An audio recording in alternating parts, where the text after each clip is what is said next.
Hi friends, welcome to நைஸ்டேக்கிச்சன். இன்றைக்கி என்ன பார்க்க போகிறோன்னா, குழந்தைங்களுக்கு பிடிச்சமான கேக் தாங்க. சத்து மாவில் செஞ்சுருக்கேன். சத்து மாவு வீட்டில் அரைச்ச மாவு இல்லை, தமிழ்நாடு அரசு இலவசமாக கொடுக்குற அங்கன்வாடி சத்து மாவு தாங்க. நம்ம வீட்டில் வளரும் குழந்தைகள், பாலூட்டும் தாய்மார்கள், கர்ப்பிணி பெண்கள் இருந்தாங்கன்னா இந்த மாவு போய் நம்ம வாங்கிக்கலாம்.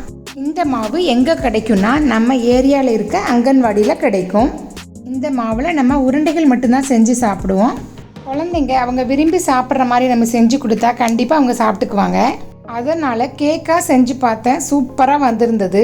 வாங்க எப்படி செய்யலான்னு பார்க்கலாம்.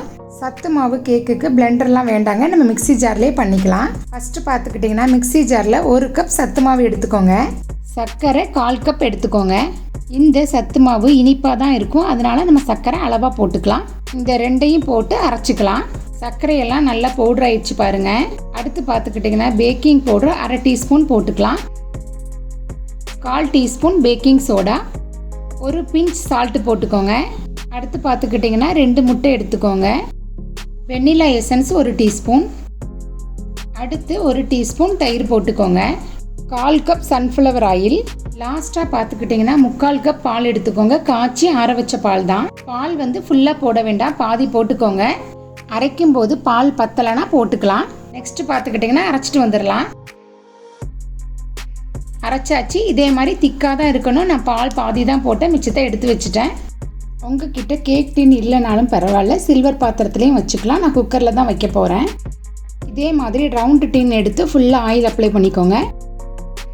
பட்டர் சீட் எடுத்து இதே மாதிரி ரவுண்டாக கட் பண்ணி உள்ளே வச்சு அது மேலேயும் ஆயில் அப்ளை பண்ணிக்கோங்க. ரெடி பண்ண மாவை நம்ம போட்டுடலாம். மாவு இதே மாதிரி தான் இருக்கணும் பாருங்கள். மாவெல்லாம் போட்டாச்சு. இதே மாதிரி நல்லா தட்டி விட்டுருங்க. அடுத்து பார்த்துக்கிட்டிங்கன்னா ஒரு குச்சி வச்சு இதே மாதிரி நல்லா மிக்ஸ் பண்ணி விட்டுருங்க. கேக்கை அப்படியே சாப்பிட்டா நல்லா இருக்காதுங்க, அதனால் கொஞ்சம் பாதாம் முந்திரி மேலே போட்டிங்கன்னா சூப்பராக இருக்கும்.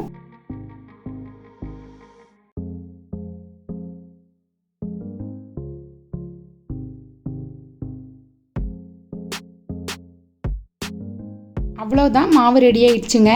குக்கரை ஸ்டவ்வில் வச்சுக்கோங்க. உள்ளே இதே மாதிரி ஒரு ஸ்டாண்டு போட்டு நம்ம கேக் டின்னை உள்ளே வச்சிடலாம்.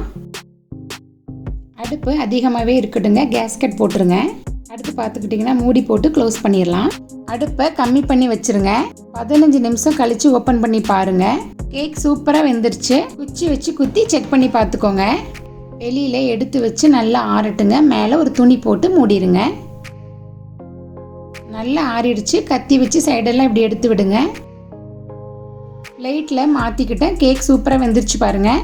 கடையில் வாங்கின ப்ளம் கேக் மாதிரி இருக்குது.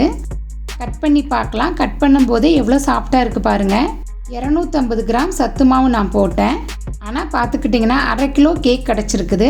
எவ்வளோ சாஃப்டாக இருக்குது பாருங்கள். நீங்களும் இதே மாதிரி கண்டிப்பாக ட்ரை பண்ணி பாருங்கள்.